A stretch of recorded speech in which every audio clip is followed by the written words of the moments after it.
On s'attendait vraiment de tout pour cette course inédite. Vraiment à tout. Mais peut-être pas ce résultat. On parle du Grand Prix de Sakir dans le débriefing de Formula. Moteur.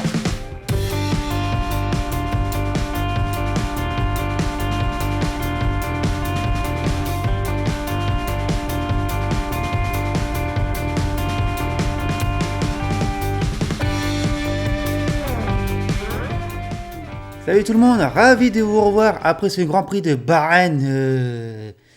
Très compliqué à décrypter tout ça après l'accident spectaculaire de Romain Grosjean. Heureusement, on a eu de très bonnes nouvelles du côté du pilote français. Ils sont sortis par miracle. Vous avez pu voir la vidéo sur laquelle j'ai pu revenir.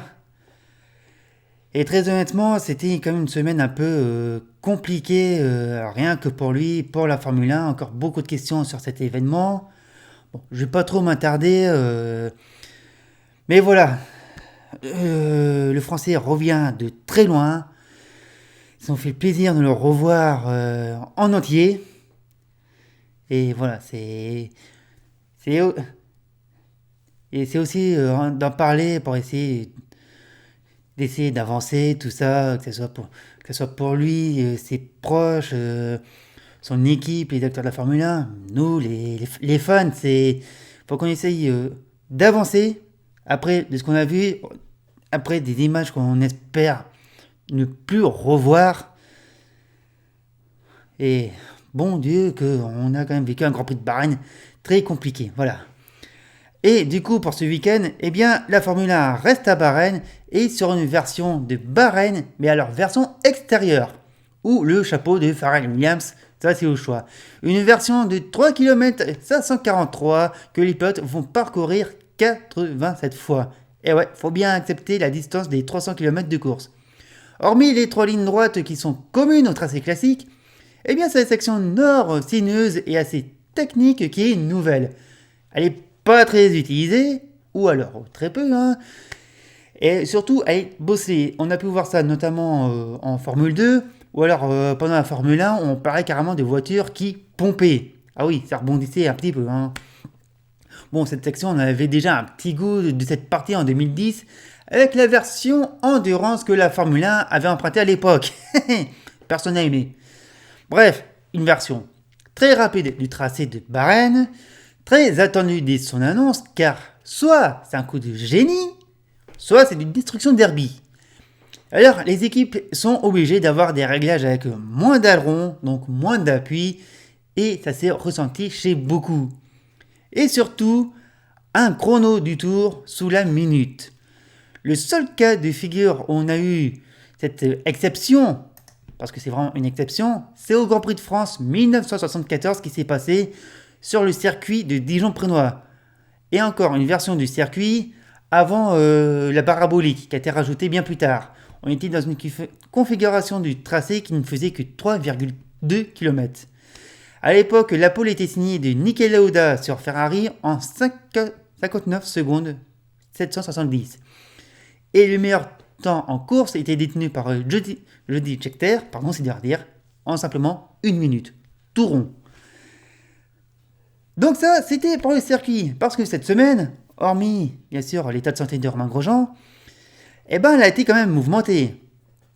Donc du coup, pour parler encore de l'accident de Romain Grosjean, encore une fois, on a appris aussi son remplaçant qui est Pietro Fittipaldi, 24 ans, pilote de réserve de l'équipe Haas, et c'est aussi le petit-fils d'Emerson Fittipaldi, le double champion du monde brésilien dans les années 70. C'est le quatrième Fittipaldi à arriver aussi dans le championnat, après donc son grand-père Emerson, et ses deux oncles, Wilson, le frère d'Emerson, et Christian Fittipaldi. Alors, le choix a été un peu contesté auprès de la communauté, parce que est-ce que Fittipaldi avait sa super licence? Oui, il l'avait, alors dans des raisons obscures, tout ça, il a sa super licence. Parce qu'il n'a pas roulé pendant 1 an. Bon, on va dire qu'il y avait une raison qui était donnée, hein. Il a eu un énorme accident pendant une course l'année dernière à Spa-Francorchamps, décidément. Et après 2 jambes brisées, le Brésilien a dû passer un peu de temps loin d'une voiture de course, mais à force de travail, il a quand même pu revenir. Donc quand même, c'est un jeune pilote qui revient de loin. Et très honnêtement, si vous voulez revoir son accident, enfin, si ça vous souhaite d'aller le voir, c'est assez impressionnant. Oui, donc, comme je disais, un choix un peu bizarre de Haas parce que il y avait l'autre pilote de réserve, Louis Détraz, qui était disponible, qui lui a sa super licence, qui en plus, au Grand Prix Formule 2 de Bahreïn, à la course sprint, nous avait fait une superbe remontée avec une stratégie décalée parce que la course sprint de Formule 2, on ne s'arrête pas au stand. Malgré tout, c'est un choix que le Suisse a fait pendant la course, ça a très bien payé, troisième sur le podium. Que dire de mieux? Mais bon, le choix de Haas, voilà, on va le respecter. Et surtout, on ne sait pas si Pietro Fittipaldi sera aussi dans la Haas au Grand Prix d'Abu Dhabi la semaine prochaine. Ou si Romain Grosjean pourra revenir, on a encore des doutes là-dessus. Ou bien peut-être l'un des titulaires 2021. Mais ça, c'est une autre histoire. Et d'ailleurs, les titulaires de Haas 2021, on en reparlera après les classements. Une autre nouvelle, alors là, cette fois plus violente, on va dire, plus surprenante. Lewis Hamilton testé positif au Covid-19. Ça a été une grosse nouvelle dans le paddock. Qui va le remplacer? Ah bah, je peux vous dire qu'il y a eu beaucoup de clients. Alors, tout le monde s'est dit, il faudra appeler une Hülkenberg parce qu'il connaît déjà la Mercedes. Oui, même une Mercedes repeinte en rose, ça reste une Mercedes. Merci les gars. Enfin, qui est pour le remplacer? Franchement, on avait le choix. Pour vous dire que même Stoffel Van Dorn a été appelé à Bahreïn alors qu'il était en Espagne pour les tests de Formule A, des formules électriques. Mais finalement, c'est George Russell qui va remplacer son compatriote.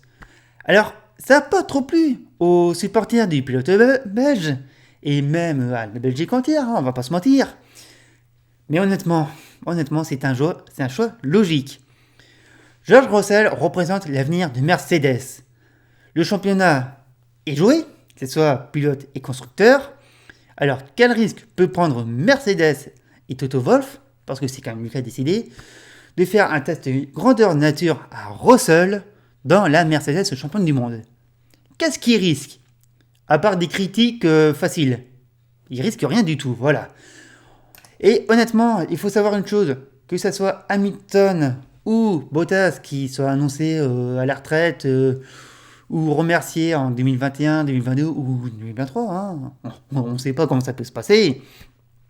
Russell, c'est quand même l'avenir de Mercedes, voilà. Et surtout, ce choix n'est pas que des raisons sportives, c'est aussi des raisons politiques parce que la filière jeune pilote Mercedes représente quand même entre 20 et 25 millions par année. Et du coup, la justification de Russell dans la Mercedes, c'était tout simplement logique. Il n'avait pas le choix, il n'allait quand même pas appeler un autre pilote extérieur de la filière pour être dans la voiture d'Hamilton. Parce que voilà, c'est la voiture d'Hamilton que Russell utilise pour son Grand Prix de Sakir. Et honnêtement, question confort, c'est pas trop ça. On avait déjà eu des retours d'Esteban Ocon, qui est quand même l'un des pilotes les plus grands dans le paddock, hormis une Hülkenberg bien sûr. Mais voilà, Russell n'était pas très bien installé, le baquet date de 3 ans, donc la morphologie du corps a un petit peu évolué. Il fallait caler ça avec un peu de mousse. Ensuite, il a dû changer de taille de chaussures, il passait à une taille inférieure parce que ça passait pas, voilà. Ah bah faut dire que le cockpit d'une Formule 1, que ce soit le baquet, les côtés, le pédalier, c'est du sur-mesure. Alors, quand vous prenez du sur-mesure à la place de quelqu'un d'autre, bah ouais, le confort, hein, c'est limite. Et donc du coup, il fallait bien remplacer George Russell chez Williams. C'est pour ça qu'ils ont appelé du côté de l'équipe de Grove Jack Aitken. Bon, il a déjà roulé cette année avec l'équipe en Styrie, hein, deuxième rendez-vous du Grand Prix d'Autriche. Et bah finalement, là aussi, c'était un choix logique. Hein, là-dessus, on peut rien dire. Et d'ailleurs, je ne veux pas dire, Aitken, il a eu une très bonne raison d'avoir quitté la filière Renault fin 2019 pour rejoindre Williams. Ça a vraiment payé parce qu'il a bien senti que la filière Renault, là aussi c'est une autre histoire, la filière Renault, ça bouchonne. Hein. La preuve, ils ont rappelé Alonso pour 2021. On n'aura même pas Lundgaard à côté de Ocon. D'ailleurs, Lundgaard, il fait pas une très bonne saison en Formule 2, on va pas se mentir. Et donc, oui, c'était logique que Aitken arrive dans la Williams, une voiture qu'il connaît déjà. Et surtout, si ça peut lui permettre de rattraper une saison de Formule 2 très compliquée avec les Campos, là-dessus, on ne dit pas non. Donc voilà, on a 2 rookies qui seront bien loin dans le classement. Mais je vous rassure, on va quand même parler d'eux dans le bilan des équipes et tout au long de la vidéo. Ça dépendra de leur exploit. Mais on passe tout de suite à la séance très attendue, c'est la qualification. Et on y va. Oh que oui, c'est le moment plus attendu, les essais qualificatifs. Oh oui, on attendait de tout. Du trafic, de la gêne, de l'accrochage, de la radio bien énervée. Finalement, c'était calme, hein. Ah ouais. Bon, il fallait juste lire entre les centièmes, voire les millièmes de chaque secteur, de chaque pilote, pour voir qui progressait exactement. Alors on a eu quelques surprises quand même, hein. Déjà, on a commencé avec un Russell très proche de Bottas, limite devant, hein. Je vous laisse aller voir les chronos des essais libres. Pour quelqu'un qui découvre la voiture depuis vendredi, c'est impressionnant et inquiétant. Mais bon, on a quand même eu une certaine concurrence menée en solo par Verstappen, qui n'a pas encore de pole cette année. Hein. Il n'y a plus que Sakir et Abu Dhabi le week-end prochain. Et surtout, on a eu un insider avec Perez qui s'invite avec des chronos et qui était proche non seulement des Mercedes et de la Red Bull. Ouais. Et tout ça avec une Racing Point ex, vous savez quoi? Alors, imaginez ce qu'il pourrait faire avec une Red Bull. Bon, ça pourrait peut-être pas arriver, hein. Mais imaginez. Non, franchement. Ok, si les chronos se sont affolés, il n'y aura pas de surprise pour la pole position qui revient à une Mercedes. Oh. Eh ouais, hélas.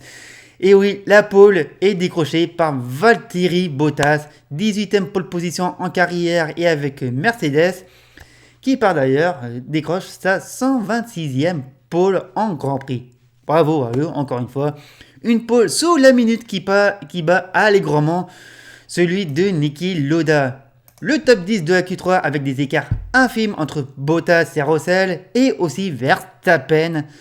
Leclerc surprenant 4ème devant Sergio Perez, Daniel Kvyat devant Daniel Ricciardo, Carlos Sainz, Gasly et Lance Stroll complètent le top 10 de la Q3.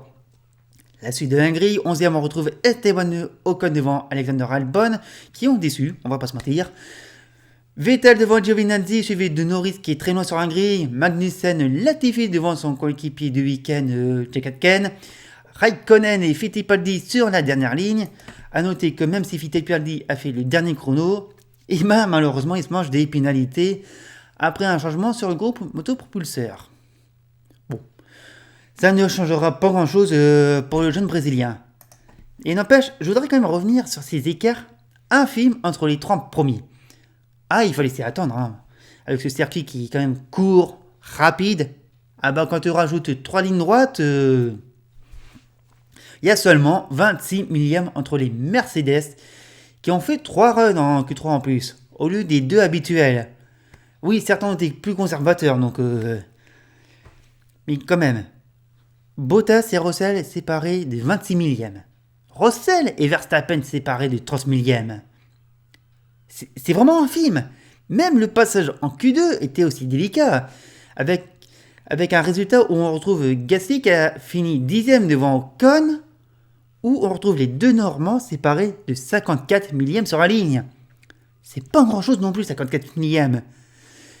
Ça rappelle un peu ce qu'on a eu à Barcelone plus tôt dans l'année. Même si ce n'est pas le même tracé, les réglages, les conditions, c'est dans une autre langue, tout ça, voilà. Là-dessus, je suis d'accord, mais c'est un petit peu le cas de figure commun qu'on a pu retrouver dans l'année. Mais voilà, c'est... Sur une piste comme ça ce week-end, le moindre écart qui se calcule en microns fait toute la différence.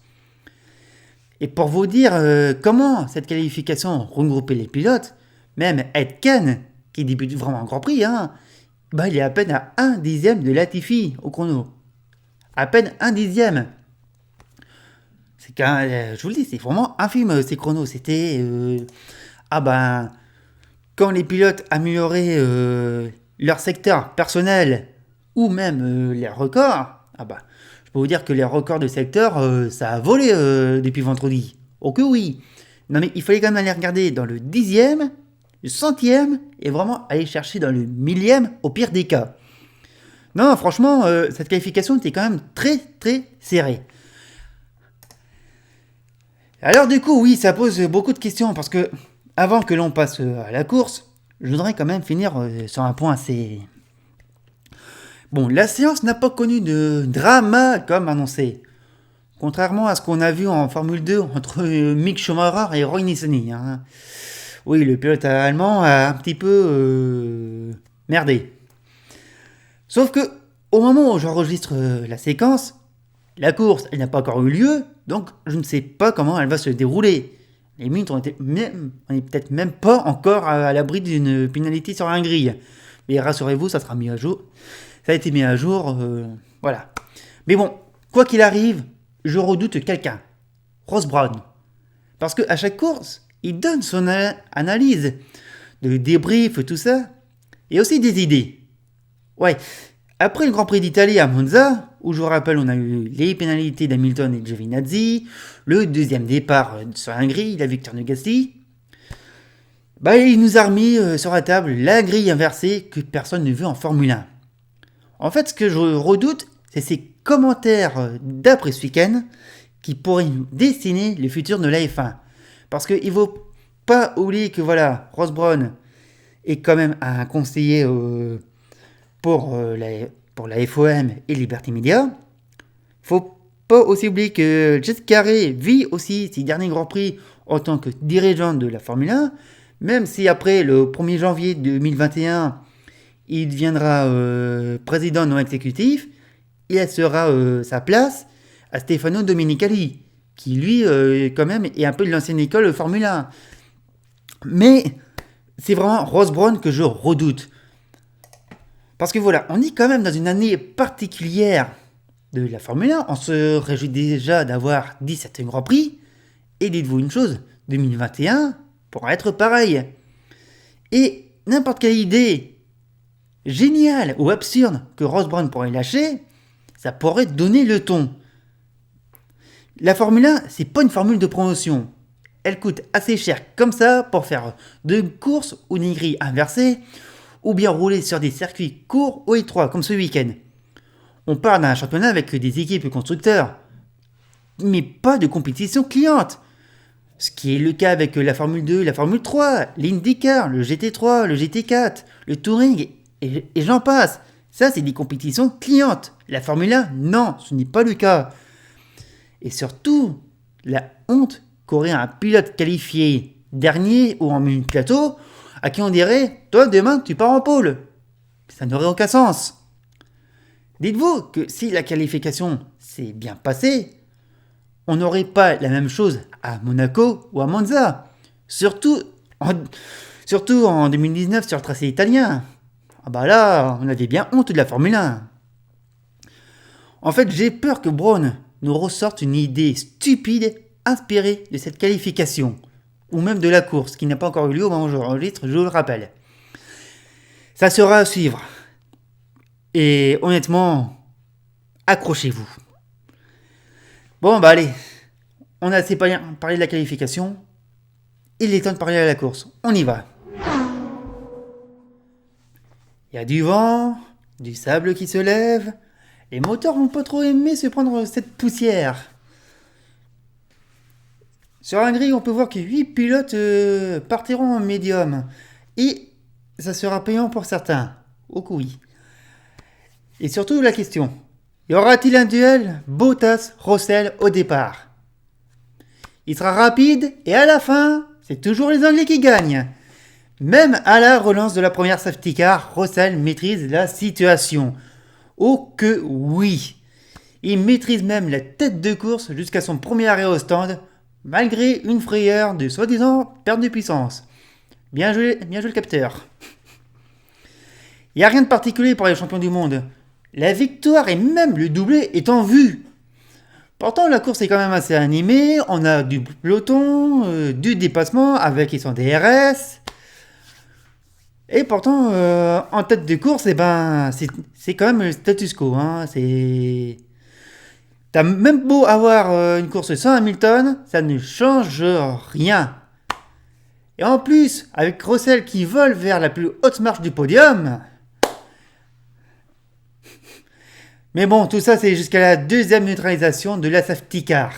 Et puis, ironiquement, c'est un pilote Williams qui va déclencher cette voiture de sécurité. Ouais, je trouve ce côté un peu ironique parce que Russell, qui est pilote Williams sur toute l'année, qui le temps d'un one-shot pilote pour Mercedes, et c'est Neo Williams qui va un petit peu être le retournement de situation dans ce plan sans accroc. Bon, il faut quand même noter que Aitken, il a eu chaud au dernier virage. Franchement, il aurait pu finir comme Alex Albon au dernier Grand Prix. Bon, au final, il ne laisse qu'un aileron avant. Mais bon, la safety car rentre en piste pour la deuxième fois de la course donc. Et là, on va avoir un abroglio chez Mercedes parce que par sécurité, ils se sont dit on va arrêter les deux voitures au stand, on va même faire un double arrêt pour nos pilotes. Sauf que ça va pas se passer comme prévu. Limite un mauvais remake qu'on aurait vu de Monza 2020. Pas pareil, mais ça sent quand même l'erreur. Russell va s'arrêter en premier, c'est le leader. On lui monte un nouveau train de pneus sur sa voiture et repart. Ensuite, c'est au tour de Bottas. Et ça va énormément tarder pour le Finlandais. Pour cause, il n'a pas les pneus. Il n'a pas ses pneus. Là, on se dit que Mercedes se rend hommage à Red Bull, à Monaco avec Ricciardo. Mais si, souvenez-vous, c'est comme ça que, en plus, Ricciardo a perdu une course. Sauf que c'est normal qu'il n'y avait pas les pneus de Bottas. Parce que la réalité est encore pire.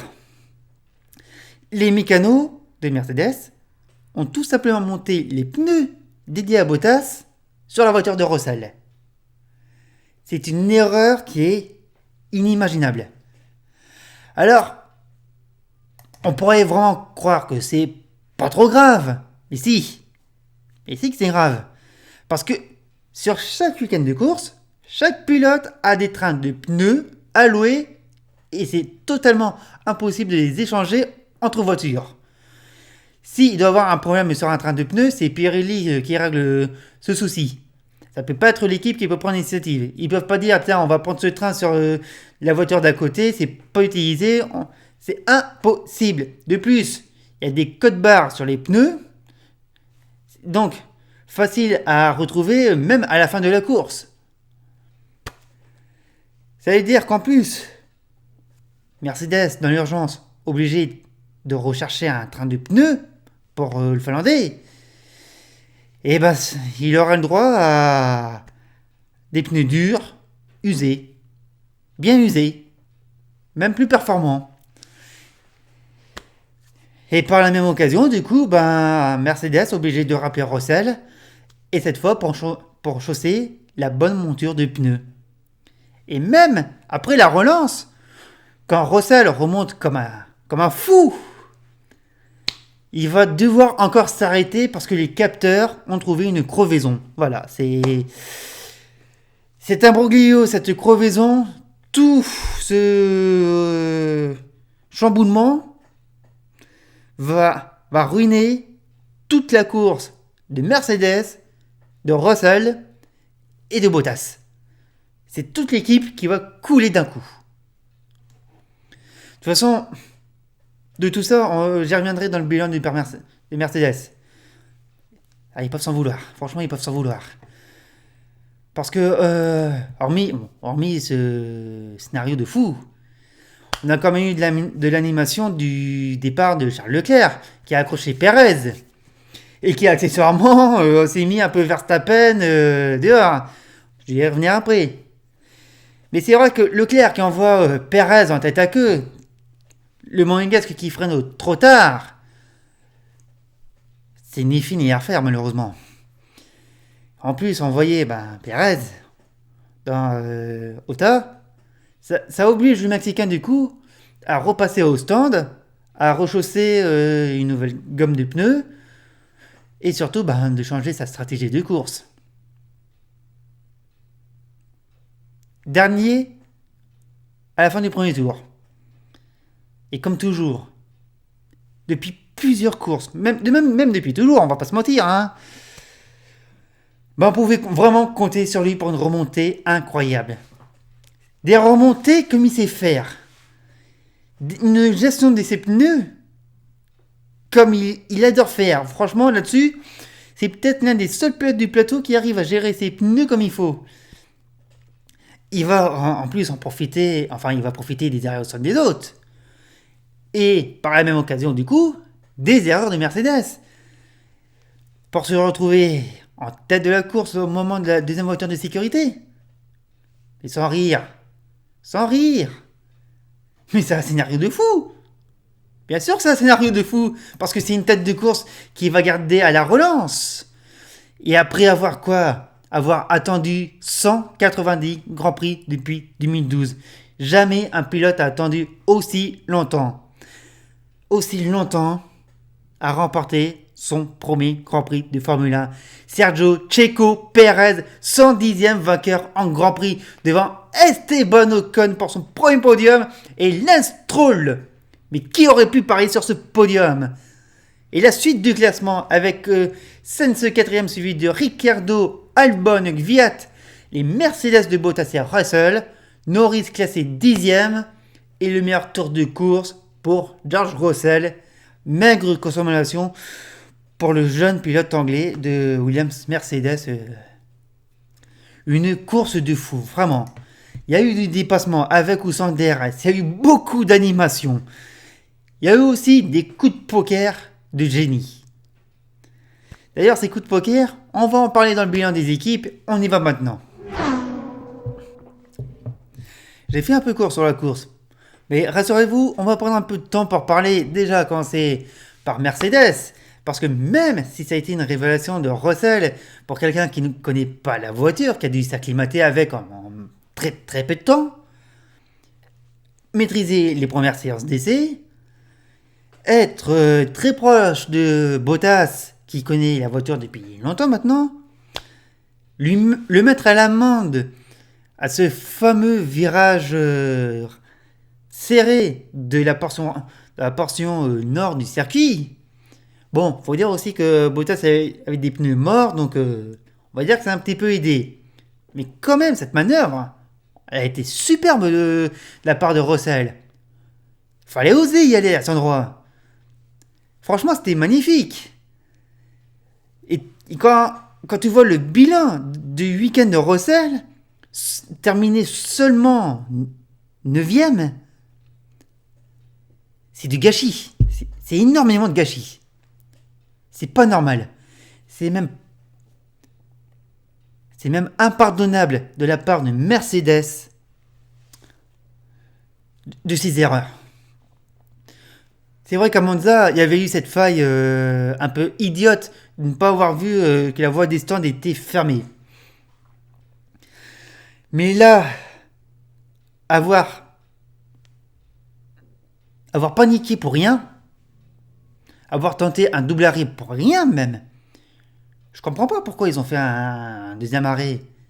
Ils maîtrisaient leur sujet. Franchement,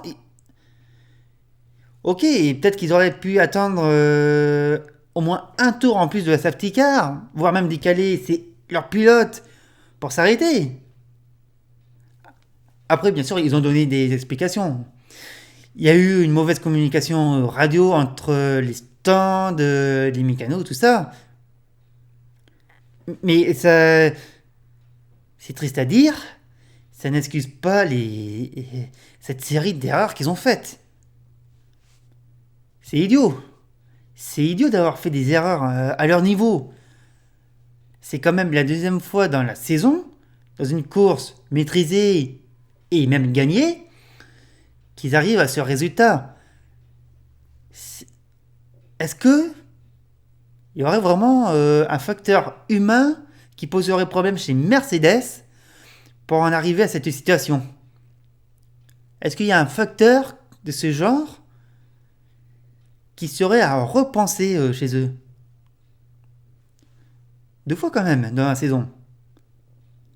C'est pas vraiment courant. Allez, ok, Monza, là-dessus, on les excuse, ils ont pas vu le message. Mais de là à mélanger des pneus, les monter sur la mauvaise voiture, ça, c'est très étonnant de leur part. Et limite inquiétant. Je dis pas que c'est le début de la fin, hein, on va pas, je vais pas m'avancer là-dessus. Mais c'est quand même bizarre. C'est pas normal. C'est, c'est même vraiment incompréhensible à ce niveau.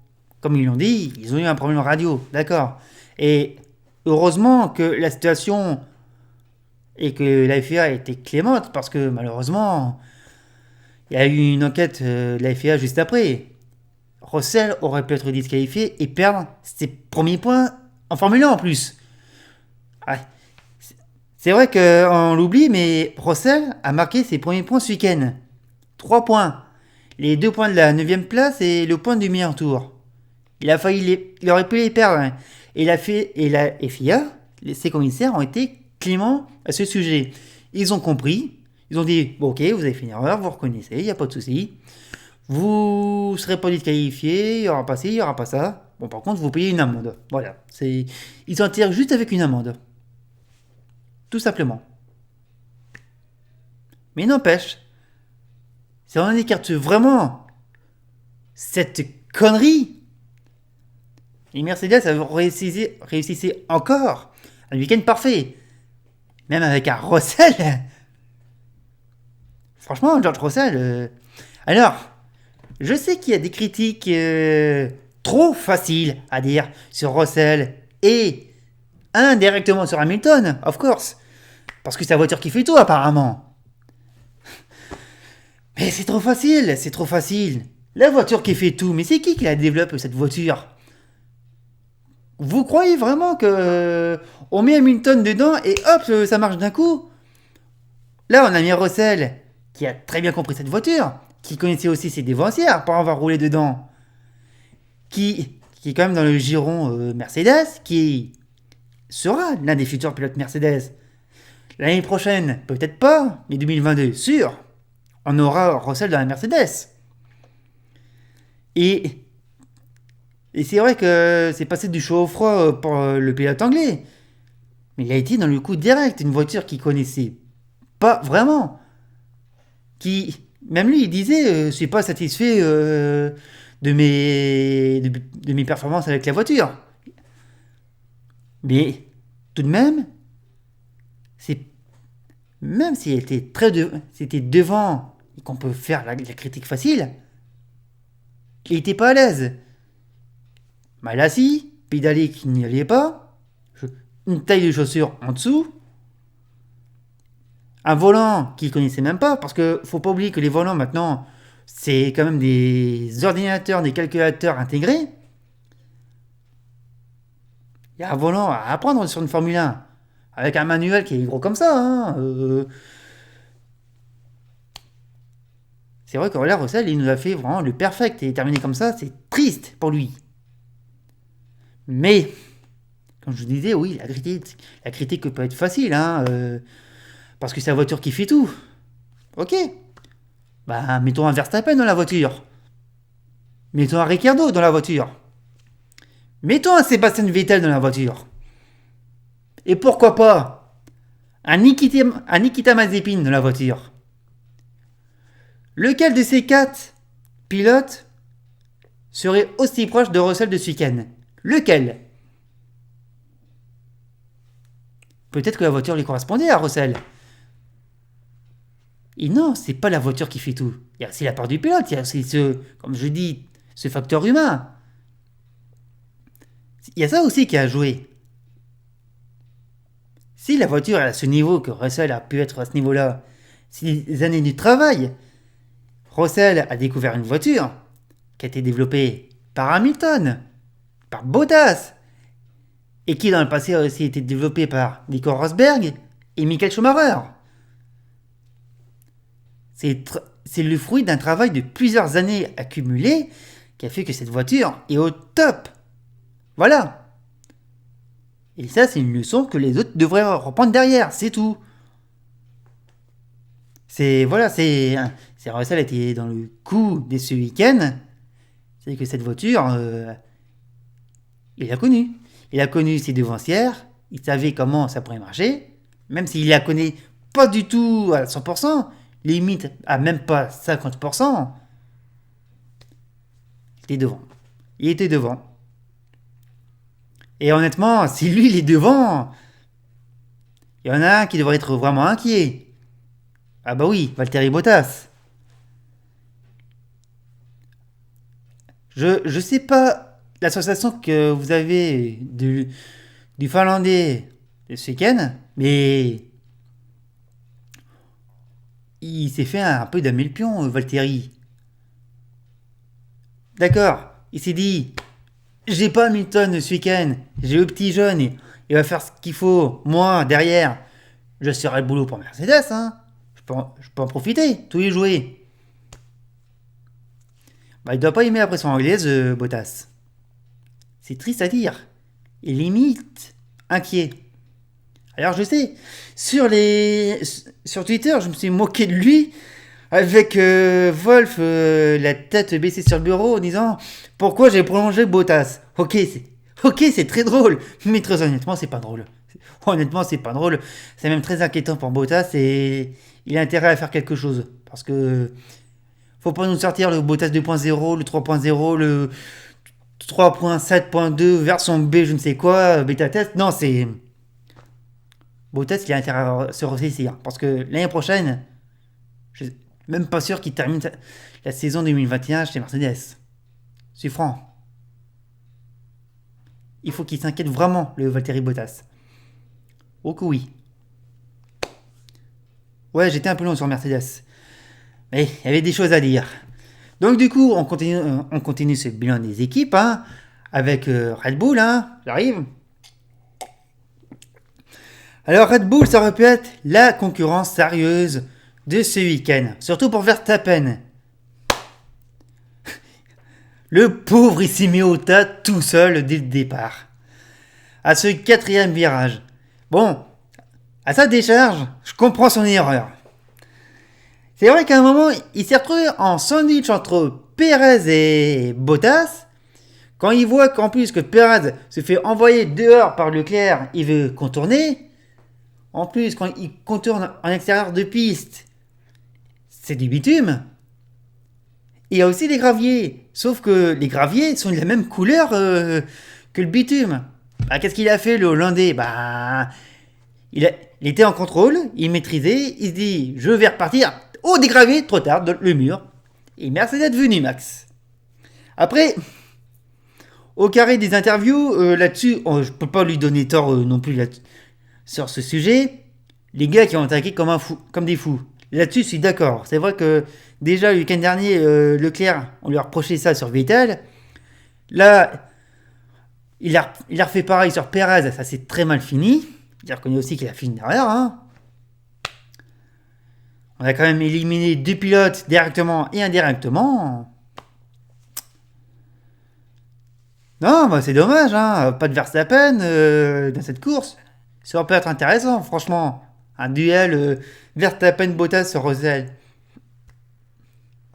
Ça aurait été génial, mais on l'a pas eu. Quoique peut-être qu'à Abu Dhabi, hein, on sait pas. Hein. Enfin bon, course ratée donc pour Verstappen, hein, tout seul comme un grand. Dommage pour lui. Et par contre pour son coéquipier Albon, un peu transparent encore ce week-end, mais n'empêche, il a quand même pu profiter des faits de course et avoir une bonne place au final. Mais bon, on va pas se mentir. Albon, il a intérêt à profiter de la dernière course. Parce que la sortie se rapproche, honnêtement. Limite, il gagne pas à Abu Dhabi. Merci d'être venu. Et c'est dommage parce que Albon, voilà, c'est quand même c'est un bon pilote. Il arrive quand même à faire le job. Ok, il est encore loin de Verstappen, mais bon, c'est d'autres discours. Voilà, c'est. Et pourtant, c'est dire qu'Albon, il a quand même fait une bonne course ce week-end. Un peu loin peut-être, mais voilà. J'essaie quand même de retenir des positifs pour le Thaïlandais. On passe à Racing Point. Lui, vainqueur. Qui l'aurait cru? Bon, depuis le temps qu'il court après des premières victoires, il a enchaîné des podiums. C'est vraiment l'homme de la station. L'homme qui tombe à pic. Sergio Pérez, 190 Grands Prix avant une première victoire en Formule 1. Là-dessus, il bat le record de Weber, qui doit être à 130. D'ailleurs, si Nico Hülkenberg passe par là... Non, mais voilà, Sergio Pérez, ça fait plusieurs courses qu'il fait avec des grosses remontées de fou. Limite qui s'approche du podium. Et première course à Bahreïn, il avait le podium avant que le moteur y casse. C'est pour vous dire vraiment que c'est un pilote qui a l'expérience, le feedback et qui est génial, quoi. Et limite, je suis ravi pour lui qu'il ait gagné ce Grand Prix, qu'il ait eu cette situation de fou, qu'il a aussi maîtrisé, qu'il a fait cette remontée. Il n'y a rien à reprocher à Pérez. Il n'y a rien. Et peut-être qu'il sera sans volant l'année prochaine. C'est une injustice pour lui. Très honnêtement, c'est une injustice. Bon. Après, tant qu'il a le téléphone d'Helmut, on sait jamais. Et puis son coéquipier Lance Stroll, qui assure aussi un deuxième podium pour Racing Point. Et d'ailleurs, pour faire court, Racing Point, pour rappel, c'était une équipe provisoire. Une équipe provisoire entre Force India et Aston Martin. On savait bien que ce nom n'allait pas durer. On le savait. Historiquement, je ne sais pas si c'est un effet Jordan Grand Prix sur cette équipe. Mais avoir une victoire, c'est quand même une belle histoire. Franchement, c'est une belle histoire. Et puis donc Stroll, oui, donc troisième, qui assure un deuxième podium pour l'équipe. Il a failli merder à la relance de la deuxième safety car, lui aussi. Quand il a bloqué les roues, il a failli harponner Ocon. Mais voilà, ouais, Stroll aussi, qui démontre encore qu'il peut, malgré cette connerie qui n'est pas passée loin, il montre aussi qu'il est aussi au rendez-vous. Il y a eu une belle bataille aussi avec Ocon. On va en parler après de Ocon. Mais voilà, Stroll aussi, une bonne course de sa part. Franchement, Racing Point, il n'y a rien à dire. Il a la troisième place constructeur. Franchement, elle sera méritée. Voilà. Racing Point, troisième force du plateau 2020. Il n'y a rien à dire. On passe à McLaren qui est un peu déçu ce week-end, je trouve. C'est un peu dommage, parce que franchement, il y avait de quoi faire sur cette course. Même Sainz s'est demandé, mais que fait Bottas à cette place? Qu'est-ce qu'il fait là, lui? Ben, comme toi, il roule, mais par contre, lui, il galère. Il s'est fait damer le pion par un Anglais, un peu comme toi cette année, mais non, je rigole. Non, Sainz, il a quand même assuré, il termine au pied du podium. C'est très bien pour lui. D'ailleurs, c'est le seul pilote McLaren à être arrivé en Q3. Norris a connu des soucis. D'ailleurs, il a été un peu rétrogradé sur la grille.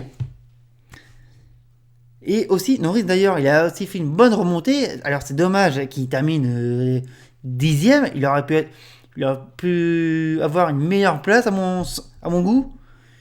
Mais voilà, McLaren, ça faisait un peu longtemps que McLaren lâche. Mais malgré tout, c'est quand on fait le compte, ils sont quand même là. Mais ils sont discrets. Ils sont discrets. C'est un peu ce que je pourrais leur reprocher. Mais voilà, malgré tout, ils ramènent des points. Et de ce côté-là, ils vont peut-être assurer une 4ème place.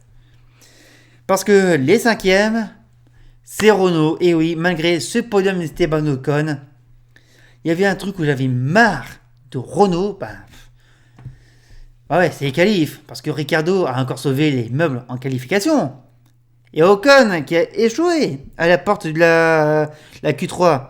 Bon, après, ça lui a servi parce que les deux pilotes sont partis sur deux stratégies complètement différentes. Là-dessus, ça a très bien marché. Faut dire que la piste avait pas était moins abrasive par rapport à la semaine dernière. Donc on va dire que les gommes arrivaient à faire jeu égal. Mais ouais, j'étais un peu déçu en qualification de voir qu'une Renault en Q3. J'étais un peu déçu, mais après la course, bon, on va dire que ça a changé. Ocon deuxième qui a réussi qui a cravaché pour aller chercher la place sur Stroll et qui du coup se transforme par cette deuxième place au final sur le podium. C'est amplement mérité pour Esteban. Ça lui sauve une saison qui est moyenne. Et tant mieux pour lui. Je pense que ça va être de bon augure pour lui pour 2021. Surtout à côté d'Alonso. Hein. Ça va être dur face à lui, à l'Espagnol. Il y a juste Ricciardo qui est du coup très déçu de sa course. Terminé cinquième. C'est d'accord. C'est vrai qu'il a un petit peu galéré l'Australien. C'est dommage. Mais malgré tout, il a quand même fait le job en qualification. Et je vais pas vous mentir, voilà. Renault, ils ont peut-être fait un bon podium. Mais c'est moyen comme bilan pour eux. Honnêtement, c'est moyen pour eux. On passe à d'autres équipes. D'autres équipes. Eux, dans la connerie, que ce soit les pilotes pour les arrêts au stand, où ils sont champions, malheureusement. Oui, Ferrari. Alors déjà que ça fait quelques temps qu'on me reproche d'être sur le dos du Ferrari gratuitement, que je les accuse de triche, qu'il y a une paranoïa, tout ça. Mais regardez le résultat de ce week-end des Ferrari. Leclerc qui se met au tas tout seul. Vettel qui a 2 arrêts au stand complètement foirés. T'as envie de les insulter ces mecs. D'ailleurs, t'as même envie de te poser comme question. Mais pourquoi Binotto est revenu? Ça marchait bien sans lui. Et non, lui, s'est dit, oh bah tiens, ça marche très bien, je vais peut-être revenir. Regarde le résultat, un abandon, pas de points marqués, 2 arrêts de ratés. Rentre chez toi, Mathia, t'as rien à faire sur le mur des stands de Ferrari. Non mais là, c'est une déception quand même. C'est une grosse déception. Je sais, et s'ils font pareil à Abu Dhabi, enfin pareil peut-être pas en résultat, mais s'ils marquent très peu de points, eux par contre ils vont pas terminer 6ème. Parce que peut-être qu'ils vont terminer 7ème. Et ça serait une catastrophe vraiment pour Ferrari. Bon, ça fait longtemps qu'ils disent il n'y a pas de problème, tout va bien, on maîtrise la situation. Et pendant ce temps-là, le commentateur Enzo Ferrari il doit bien se retourner dans sa tombe. Mamma mia. Parce que je dis ça, parce que derrière, il y a une autre équipe qui revient aussi un petit peu en force, c'est AlphaTauri.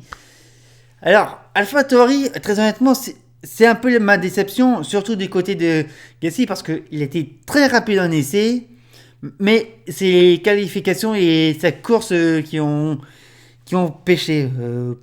Sa qualification avec un fond plat cassé, les vibreurs, ils n'étaient pas à atteindre ce week-end. C'est bien. Ils ont même dû réparer le fond plat à la colle bicomposante. Je vous laisserai voir sur internet c'est quoi. Oui, en Formule 1 on répare avec n'importe quoi, mais bon. Et la course, malheureusement, sa stratégie était un peu moyenne à Gasly. C'est dommage parce que il aurait pu marquer quelques points en plus. Et non, il termine à la porte des points. C'est un peu dommage pour le Normand. Par contre, son coéquipier, Kvyat, qui va terminer une deuxième fois sa carrière en F1, même si ça sort malheureusement à la fin pour lui, il fait encore le boulot, il se montre. Et malheureusement, il y a un goût de trop tard. Voilà, c'est dommage pour Kvyat. Et d'ailleurs, il y a un truc qui est dommage. Il a appris le français pour rien. Parce que franchement, c'était sympa de voir Kvyat parler français en interview, même s'il avait encore du mal. Quoique, viens en championnat de France GT, Daniel. Tu verras, c'est bien aussi. Non, bon voilà, Kvyat a sauvé l'immeuble comme à Imola. On verra ce que fera Tsunoda l'année prochaine, quoi. On passe à Alfa Romeo, qui sont encore loin. C'est vraiment regrettable. Raikkonen, il régresse, il régresse, il régresse. C'est limite très inquiétant pour lui.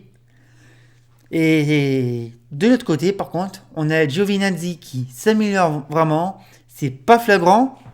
C'est pas flagrant à nos yeux, mais si, ça commence à marcher pour Giovi. C'est très bien, mais il faut vraiment encore concrétiser et aussi que Alpha trouve une solution pour avoir une voiture bien performante. Parce que, ok, le moteur, d'accord, il est nul, mais bon, le châssis, il faut faire quelque chose. Voilà,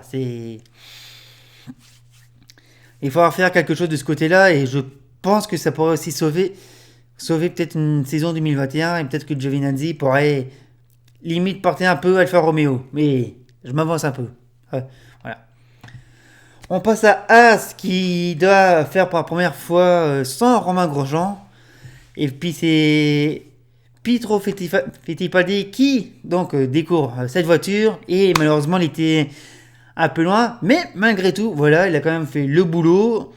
Il est à l'arrivée, c'est très bien pour lui. On le reverra à Abu Dhabi. Et très honnêtement, je sais pas s'il pourra faire autre chose. Voilà, on va pas se mentir là. Ah, ça, c'est pas une très bonne voiture. Et même Magnussen, pas mieux en résultat.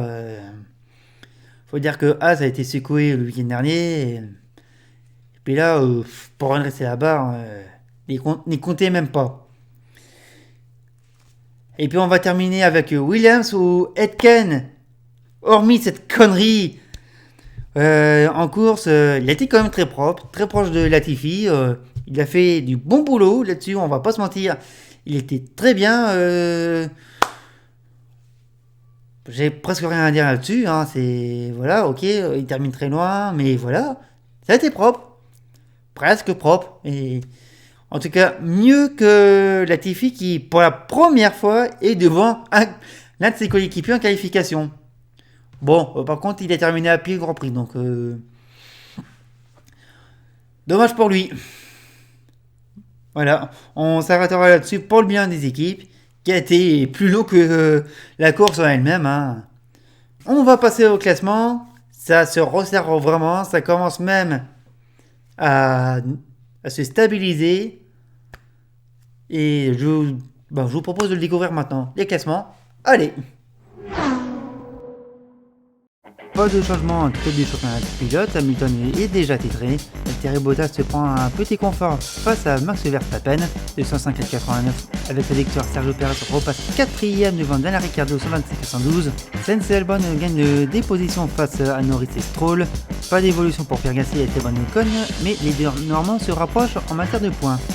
Dans la deuxième partie du tableau, Sébastien Vettel, toujours bloqué à la 13ème position, se fait rattraper très rapidement par Daniel Kvyat, un seul point sépare les deux pilotes. Pas de grande évolution non plus derrière, George Russell marque enfin ses premiers points en Formule 1, il grimpe à la 18ème place du classement avec 3 points, et les deux rookies de week-end, Aitken et Fittipaldi, font leur entrée. Et du côté des constructeurs, ça commence à se stabiliser. Mercedes toujours champion, 540 points, Red Bull 282. Racing Point consolide sa 3ème place devant McLaren avec 10 points d'écart, qui est séparé de 12 points avec Renault à la 5ème position. Ferrari toujours 6ème avec 131 points, 7ème Alpha Tauri avec 103 points. Il n'y a aucune autre évolution entre Alpha, Haas et Williams. Bon, dans cette actualité qui a été bien chamboulée par Hamilton, Grosjean, Russell, tout ça, on a presque oublié que Haas a annoncé ses pilotes 2021. Bon, on attendait juste qu'ils nous le disent, quoi. Ça fait 2 mois qu'on nous le rabâche. Voilà. Mais voilà, c'est officiel. Haas aura 2 nouveaux pilotes l'année prochaine. Hein, c'était attendu. En la personne de Mick Schumacher et Nikita Mazepin. Pour rappel, au moment où j'enregistre, le titre Formule 2 n'est pas encore joué. Oui, mais voilà, rien n'empêche qu'on aura 2 nouveaux rookies la saison prochaine. Donc, Mick, fils de Michael et neveu de Ralph, et Nikita Mazepin, fils de milliardaire. Et honnêtement, c'est un énorme risque que prend Haas d'avoir 2 pilotes jeunes qui débutent et qui ont des palmarès très différents.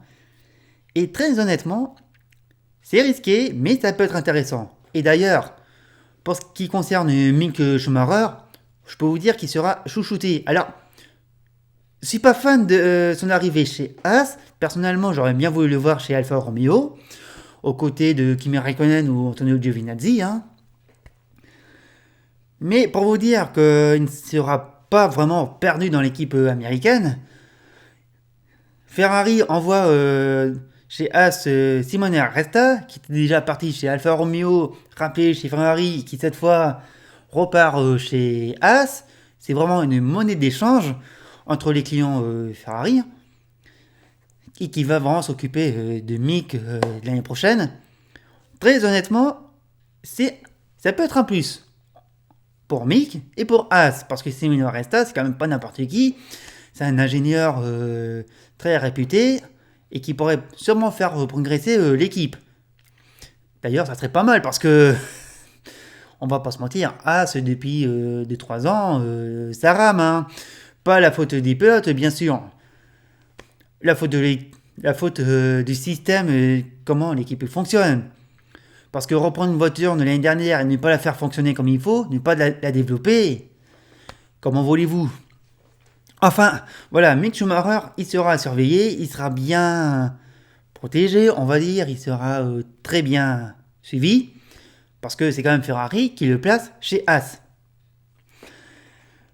Contrairement à Nikita Mazepin, où ça fait quand même plus d'1 an, qui essaye d'arriver en Formule 1 grâce au rouble de son père, hein, bah, très honnêtement, vous vous plaignez de Magnussen, ses défenses bien limite. Ah bah, Mazepin, c'est un autre poète. Alors, on peut dire que c'est un très bon pilote, hein, il n'a pas d'immérité en Formule 2, on va pas se mentir. Mais n'empêche, ses défenses, elles sont... Il n'y a pas d'autre mot. Dégueulasse. Oh que oui, ce Grand Prix de Sakir en course principale nous l'a très bien montré, surtout sur Drugovic, où il s'est fait carrément barricheloriser, hein, pour reprendre le terme d'un copain. Ah ben, quand tu te fais serrer contre le mur des stands, limite où il y a un pilote qui pourrait ressortir, ça peut mal finir. Honnêtement, Mazepin face aux autres pilotes de la Formule 1, je sais pas comment ça pourrait se finir. Et très honnêtement, c'est pas mon choix préféré dans ce deuxième paquet de la Haas.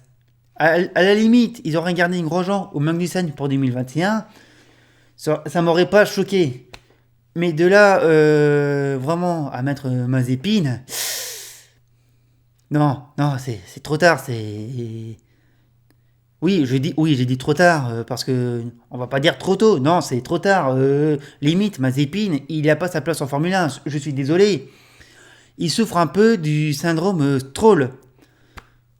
Ouais, même son père, parce que son père est en bataille contre le Ryan Stroll par rapport au rachat de Force India qui est devenu Racing Point, qui va devenir Aston Martin l'année prochaine. Mais limite, Stroll, ses objectifs, le Ryan Stroll bien sûr, ses objectifs sont plus solides par rapport à un Mazepin. Un Mazepin père, hein, c'est... Limite, c'est plus crédible. Même si on critique les Stroll, mais les Mazepin, c'est un autre niveau. Voilà, c'est... Limite, c'est encore plus catastrophique. Alors, bien sûr, je ne sais pas ce que ça va donner l'année prochaine.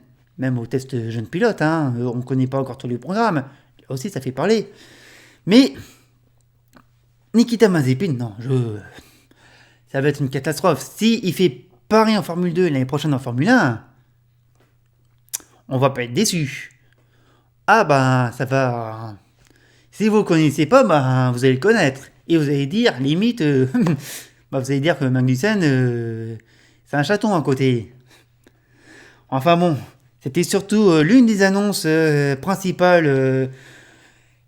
de la semaine. Hein. Si, il y avait Sergio Perez hein, qui nous fait une conférence à l'iPhone pour annoncer rien du tout. Voilà,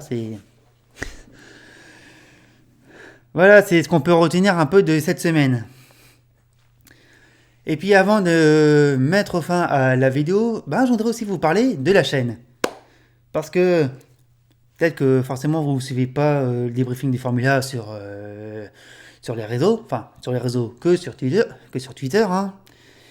Mais voilà, il y a plusieurs semaines, j'ai laissé un petit communiqué pour vous dire que le débriefing des formulas, ça va s'arrêter. Pour changer de nom. Voilà, non, je vais pas arrêter de faire de la vidéo, je vais pas arrêter de parler de sport auto sur Twitter. J'ai décidé donc de changer de cap, de visage, et donc le debriefing des formulas à la fin de décembre, à la fin du 31 décembre 2020, ça va changer de nom. Voilà, ça va s'appeler Starter. Alors, vous êtes habitués parce que vous voyez en début de vidéo. Mais dites-vous qu'à côté de Starter Vidéo, c'est autre chose que j'ai aussi envie de développer. Ça, bon, je vais vous le dire. Je voudrais bien aussi me faire un peu quelques délires sur les logiciels de la collection Adobe, hein, After Effects, Photoshop, Premiere, tout ça. Bon, je les travaille, hein, ça c'est plus de la déconne. Mais Starter, ça sera le futur nom de la chaîne en 2021. Parce que voilà, j'ai envie de donner un nouveau souffle, parce que apparemment, j'étais un peu trop cantonné Formule 1. Quand je commençais à parler d'autres choses, de GT, de design ou autre, même d'histoire, personne ne comprenait, voilà. Et donc avec Starter, là, ça va être une évolution globale et on va vraiment parler de sport automobile dans sa généralité. Les débriefings de Formule 1 vont rester, ils seront sûrement simplifiés, ils seront plus recentrés même, mais je vous parlerai aussi des autres sports mécaniques, hein. Je vous parlerai quand même de l'histoire de la Formule 1, je vous parlerai quand même de la technique, je vous parlerai de GT, de touring, d'histoire en général, je vous parlerai aussi de circuit, peut-être que je vous parlerai de jeux vidéo, j'en sais rien encore. Mais voilà, avec un nouveau nom, c'est une deuxième vie que je voudrais bien relancer sur cette chaîne. Est-ce que vous serez en rendez-vous? Ça dépend de vous, hein. Dites-vous que j'ai quand même des sacrés sujets à parler, hein. J'ai commencé à écrire le premier en ce qui concerne John Barnard et la Formule 1 carbone. J'ai aussi vous parlé de certaines voitures qui font le sport automobile. Par exemple, l'Alpine GT4, la Peugeot 806. Parce que oui, il y a une Peugeot 806 qui a fait de la course auto. Ça aussi, c'est très particulier. Et donc voilà, j'ai envie de redonner un nouveau souffle à la chaîne. Donc, je vais quitter ce nom de débriefing des formulas que je vais enterrer. Hein, voilà, ce nom finalement, je l'ai tenté, ça n'a pas marché. Ça ne voulait rien dire finalement. Et puis donc, Starter, tel que ça veut encore rien dire, mais au moins, ça regroupe, ça centralise. Et on verra ce que ça donne, hein. On verra si vous serez en rendez-vous, on verra si ça vous plaît, si ça vous plaît pas. Limite, si vous avez des sujets sur lesquels je pourrais parler, n'hésitez pas à me le dire, hein. Moi, c'est ouvert à certaines idées. Puis, très honnêtement, depuis le temps qu'il existe le sport automobile, il y a matière à parler. Mais vraiment. Et voilà, c'est là-dessus que la vidéo se termine, pardon. Merci à vous de l'avoir suivi. N'hésitez pas à commenter et à partager vos avis sur le Grand Prix, l'arrivée des nouveaux pilotes chez Haas, même de Perez, hein, on ne s'est pas étalé dessus, mais voilà. J'attends vos avis, le débriefing des formulas, c'est sur la chaîne, hein, n'hésitez pas à vous abonner. C'est aussi sur Twitter, le débriefing des formulas, Formule 1 débrief, hein. Tout ça, ça va changer de nom pour 2021, je vous disais. Et surtout, on se retrouve déjà pour la dernière fois, le week-end prochain, pour le Grand Prix d'Abu Dhabi. Et si vous voulez le louper, je vous invite aussi, hein, parce que Abu Dhabi... Voilà, merci à vous, bravo, et à bientôt.